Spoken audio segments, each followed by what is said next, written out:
তো আল্লাহর রস্সিকে মজবুত করে ধরে রাখতে হবে। আল্লাহর রস্সি হচ্ছে আহলে সুন্নাত ওয়াল জামাত।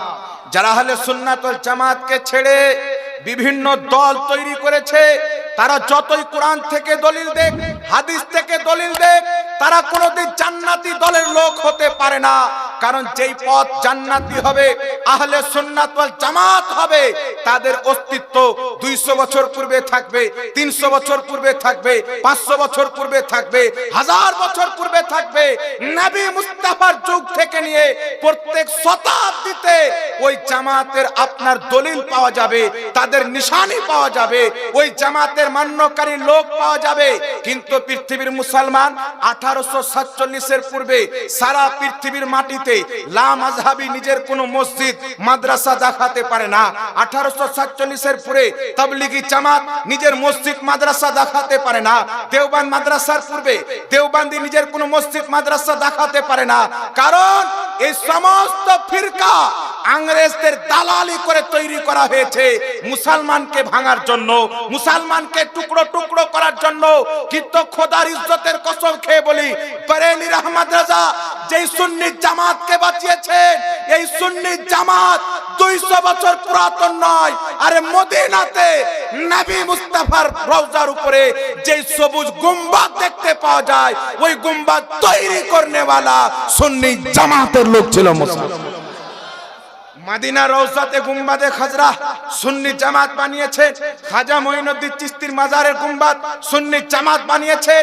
দিল্লির জামা মসজিদ বানানে वाला শাহজাহান বাদশাহ সুন্নি জামাতের লোক ছিলেন। 1200 বছর পূর্বে কম বেশি জামে আজহার মিশরের মাদ্রাসা যারা বানিয়েছিলেন সুন্নি জামাতের লোক বানিয়েছিলেন। তো বুঝতে পারা গেল সুন্নি জামাত 200 বছর পুরাতন নয়। বাগদাদের গাউস সুন্নি জামাতের লোক, আজমিরের খাজাও সুন্নি জামাতের। তো যদি আমরা ভুল হতাম তো আতায়ে রাসূল খাজা মঈনুদ্দিন চিশতি আমাদের দলে কেন আসতে? কোন ওয়াহাবি নিজের দলে একটা মুজাদ্দিদ দেখাক, নিজের দলে একটা আল্লাহর ওলি দেখাক। আশরাফ আলী থানভীকে দেখাবে যে আশরাফ আলী থানভী লিখেছে হিফজুল ইমানে নবীর মতন জ্ঞান পশু পাখিকে আছে, ও তো মুসলমান নয়, তো ওলি কি করে হতে পারে? কেউ যদি ইবনে আব্দুল ওয়াহাব নজদীকে দেখায়, লা মাযহাবী ওয়াহাবীদের প্রতিষ্ঠাতা মুহাম্মদ বিন আব্দুল ওয়াহাব নজদী, তারা বলবে তিনি আল্লাহর ওলি ছিলেন। কিন্তু তার কিতাব যখন পড়বেন, কিতাবুত তাওহীদে লিখছে যে আদম আলাইহিস সালাম পর্যন্ত শিরক করেছেন। তো যেই ব্যক্তি নবীর উপরে শিরকের ফতোয়া দিয়েছে, ও তো মুসলমান হতে পারে না, তো ওলি কি করে হবে? কেউ যদি কাসিম নানতাবিকে দেখায়, কাসিম নানতাবি তাহজুরুন নাস কিতাবে 25 পৃষ্ঠার মধ্যে লিখেছে নবীর পরে নতুন নবী জন্ম নেওয়া সম্ভব, ও তো মুসলমান নয়, তো ওলি কি করে হতে পারে? রশিদ আহমদ গাঙ্গোহীকে যদি বলে, সে ফাতাওয়া রশিদের মধ্যে লিখেছে মিথ্যা বলা আল্লাহর কুদরতের অন্তর্ভুক্ত, অর্থাৎ আল্লাহ মিথ্যা বলতে পারে, তো মুসলমান হতে পারে না, তো ওলি কি করে হতে পারে?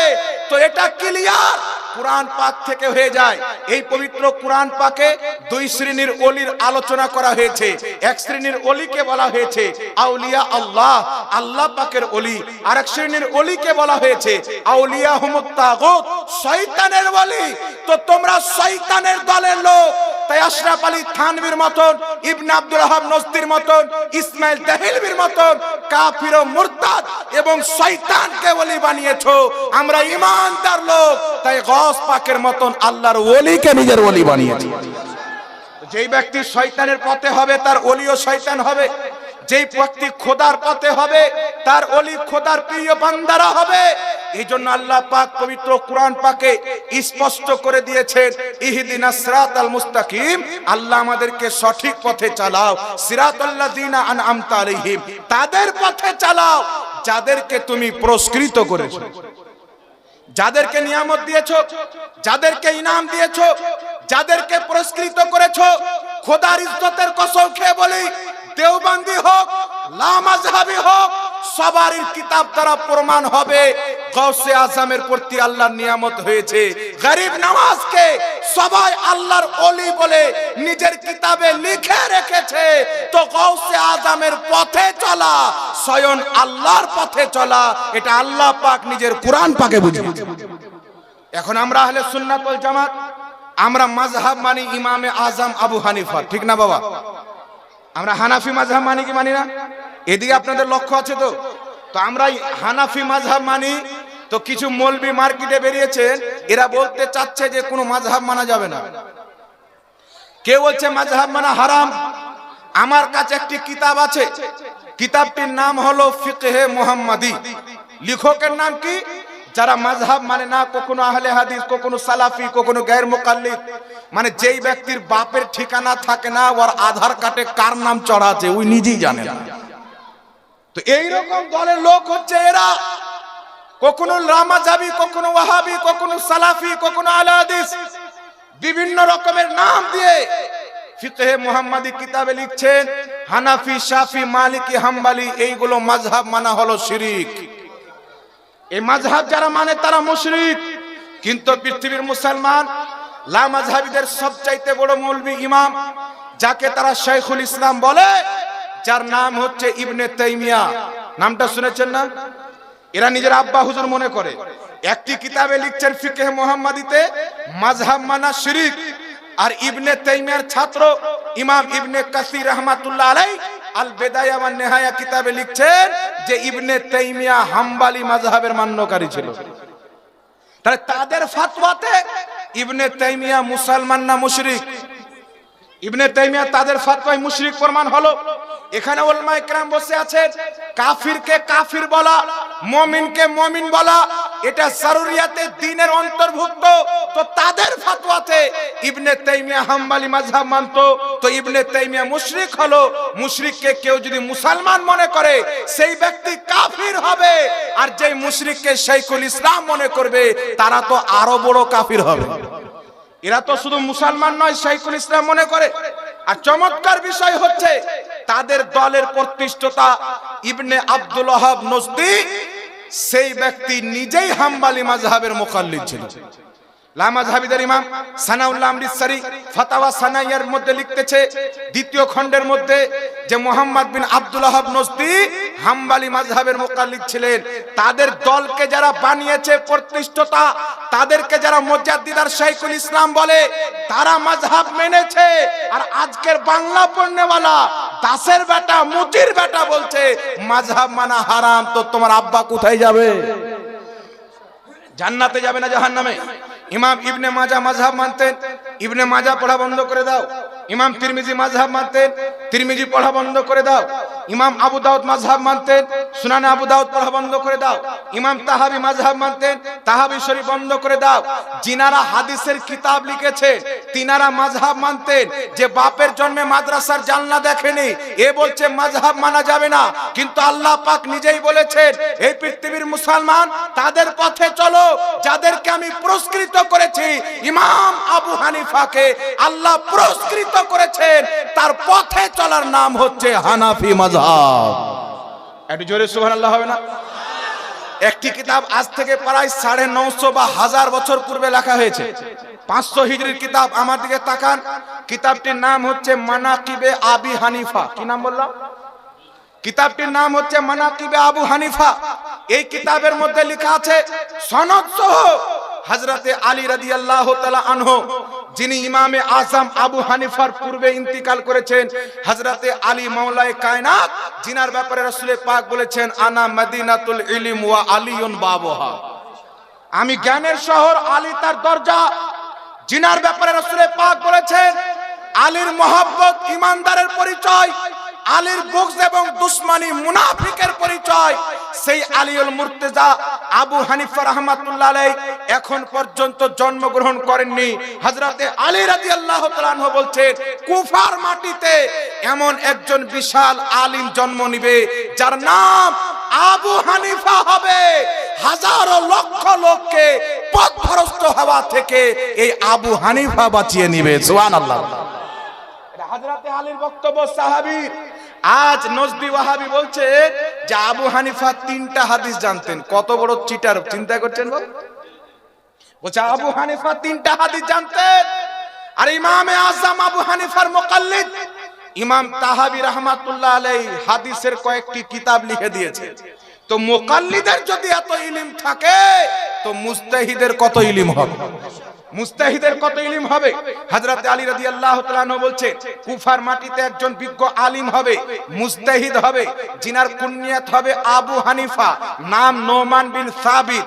এত জ্ঞানী ব্যক্তি হবে, ইলমওয়ালা ব্যক্তি হবে, লক্ষ লক্ষ হাজারো লোক পথভ্রষ্ট হওয়া থেকে এই আবু হানিফা বাঁচাবে। আর কিছু লোক হবে যারা আবু হানিফার বিদ্বেষ করে পথভ্রষ্ট হয়ে যাবে। তো ইমামে আজম আবু হানিফার সাথে বিদ্বেষ পোষণকারীকে হযরত আলী পথভ্রষ্ট বলেছেন। আর যারা ইমামে আজম আবু হানিফার মাযহাবের পাট্টা নিজের গলাতে লাগিয়ে নিয়েছেন, হযরত আলী বলছেন তারা পথভ্রষ্ট হওয়া থেকে বেঁচে গেছে। তো এখন হযরত আলীর কথা লিব না, এই গাধাদের কথা লিব বাবা। এখানে আর একটা কথা আপনাকে বলি, আপনাদের এখান থেকে দুইজন ব্যক্তি যদি দুটা গাড়ি নিয়ে বের হয়, একটা গাড়ি যাবে মালদা আর একটা গাড়ি যাবে এদিকে বহরমপুর, আপনি চাপলেন যে গাড়ি বহরমপুর যাবে সেই গাড়িতে। তো ড্রাইভার যদি গাড়ি নিয়ে বহরমপুর যায়, তো আপনি কি প্যাসেঞ্জার কি মালদা যাবে? কথা বলতে হবে। যেই ব্যক্তি যেই দিকে গাড়ি নিয়ে যাবে সেই গাড়িতে যদি আপনি চাপেন তো আপনি সেই দিকে যাবেন। বহরমপুরের গাড়িতে চাপলে বহরমপুর, মালদার গাড়িতে চাপলে মালদা। এখানে আমি আপনাকে একটা কথা বলতে পারি, যারা বলে মাযহাব মানা যাবে না, যদি আমাকে গ্যারান্টি দিতে পারে যে বলছে ওই লোকটা জান্নাতি, তাহলে তাকে ফলো করব। ও যদি গ্যারান্টি দিতে পারে, আরে যেই ওয়াহাবিদের নিকটে সাহাবীরা জান্নাতে যাবে কিনা ওদের সন্দেহ আছে, তো নিজেকে কি করে জান্নাতি বলতে পারে? কিন্তু আমি আপনাকে গ্যারান্টি দিয়ে বলি ইমামে আজম আবু হানিফা জান্নাতি। এই গ্যারান্টি আমার নয়, 1450 বছর পূর্বে মুহাম্মদ রাসূলুল্লাহ দিয়ে রেখেছেন। খুলেন তিরমিজি শরীফ, এখানে মুফতি সাহেব কিবলা বসে আছেন, বড় বড় হাদিসের কিতাব পড়ান। তিরমিজি শরীফের মধ্যে হাদিস রয়েছে, রাসূল পাক সাল্লাল্লাহু আলাইহি সাল্লাম বলছেন যেই ব্যক্তি আমাকে দেখলো, আমাকে দেখনে ওয়ালাকে দেখলো, তাদেরকে জাহান্নামের আগুন স্পর্শ করতে পারবে না। যে নবী পাককে দেখেছেন আর নবী পাককে দেখনে ওয়ালাকে অর্থাৎ সাহাবীকে দেখেছেন, তাদেরকে জাহান্নামের আগুন স্পর্শ করতে পারবে না, অর্থাৎ তারা জান্নাতি। এটাই তো বুঝায় তারা হচ্ছে জান্নাতি। এখন পৃথিবীর মুসলমান কিছু বাদবাক নালায়েক মূর্খ মৌলবি বেরিয়েছে, বলছেন নবীকে দেখলে যদি জান্নাতি হয় তো আবু জেহেলও তো নবীকে দেখেছেন। যুক্তি দিয়ে নবী মুস্তাফার হাদিসকে অস্বীকার করতে চায়। বাংলাদেশের মৌলবি বলছেন আবু জেহেল নবীকে দেখেছেন, তো আবু জেহেল কি জান্নাতি? আবু লাহাব দেখেছেন, আবু লাহাব কি জান্নাতি? ওই মৌলবিকে বলতে চাই আবু জেহেল উতবা শাইবা তোমাদের ওয়াহাবি চোখে দেখেছে তাই জাহান্নামী হয়ে গেছে, সাহাবায়ে কেরাম আবু বকর সিদ্দিকের চোখে দেখেছে তাই তারা জান্নাতি হয়ে গেছে। তোমাদের চোখে যারা দেখবে তারা জান্নাতি হবে না, যারা সাহাবীর চোখে দেখবে, ঈমানের চোখে দেখে ঈমান নিয়ে কবরে যাবে, তারা হবে জান্নাতি। তো নবী পাককে দেখলে জান্নাতি, নবীকে দেখনে ওয়ালাকে দেখলে জান্নাতি। তাহলে আপনি চিন্তা করেন আমার নবীর চেহারার কত মর্যাদা। একজন ব্যক্তিকে যদি আল্লাহ 1 কোটি বছর সময় দেয়, বছর বয়স দেয়, কিয়ামত পর্যন্ত যদি আল্লাহর ইবাদত সাজদাতে কাটিয়ে দেয়, সেই ব্যক্তি সাহাবী হতে পারে না, নামাজি হতে পারে, পরহেজগার হতে পারে, হাজি হতে পারে, মুত্তাকি হতে পারে, সাহাবী হতে পারে না। আর যদি কোন ব্যক্তি কালমা পড়ে মাত্র একবার মুস্তাফার চেহারাকে দেখে নেয় তো সাহাবী হয়ে যায়, জাহান্নামের আগুন হারাম হয়ে যায়। তো নবী পাকের চেহারা জবাব মানতে পারবে? তো নবী পাকের চেহারাকে দেখলে সাহাবী জান্নাতি।